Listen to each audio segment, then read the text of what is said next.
সমস্যা বানিয়ে দিতে। সবাই সেটাই খেয়েছে। তুমি ওঠোনি, তাই তুমি পাওনি। তখন উঠিনি বলে আমি পাইনি। এখন তো এসেছি, এবার আমাকে দাও।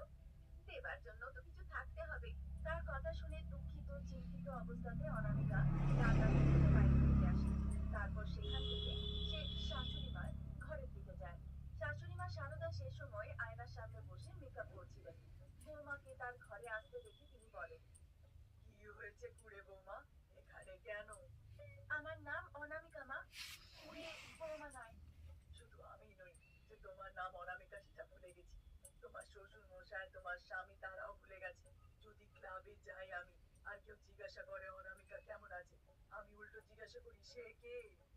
কিন্তু যদি কেউ জিজ্ঞাসা করে তোমার কুড়ে বৌমা কেমন আছে, আমি তখন বলি সে ভালো আছে। তোমার কুড়ে মেয়ের আজ দেখো এই ফল। সেসব ঠিক আছে মা, এখন আমার খুব খিদে পেয়েছে। আপনি একটু পার্বতীকে বলে দিন না আমার জন্য কিছু বানিয়ে দিতে। এমনটা করলে যে রুল ভাঙা হয়ে যাবে বৌমা, এখনের মতন অ্যাডজাস্ট করো। লাঞ্চ টাইমে তাড়াতাড়ি এসো, পেট ভরে খাবার খেও। এখন তুমি যাও। যেহেতু আর কোনো উপায় ছিল না, সেখান থেকে সে চলে যায়। সে নিজের বেডরুমে যায় আর বিছানায় বসে সে বারবার ঘড়ির দিকে তাকায়। এখন তো মাত্র 10:30 বাজে। লাঞ্চ টাইম হতে হলেও এখন অন্তত আরো 4 ঘন্টা বাকি। যদি আমি 3 ঘন্টা শুই তাহলে আর 1 ঘন্টা বাঁচবে। আর তখন গিয়ে তাড়াতাড়ি পেট পুড়ে খাবার খাবো। এরকমটা বলে অনামিকা আবার থেকে বিছানায় ঘুমিয়ে পড়ে। দেখতে দেখতে অনামিকার লাঞ্চ টাইমও পেরিয়ে যায়। তাড়াতাড়ি করে সে ডাইনিং টেবিলে যায়, দেখে আবার সব খালি। আর সে খিদে সহ্য করতে পারে না। রেগে মেগে বাড়ি থেকে বেরিয়ে সে শহরের একটা মন্দিরে চলে যায়।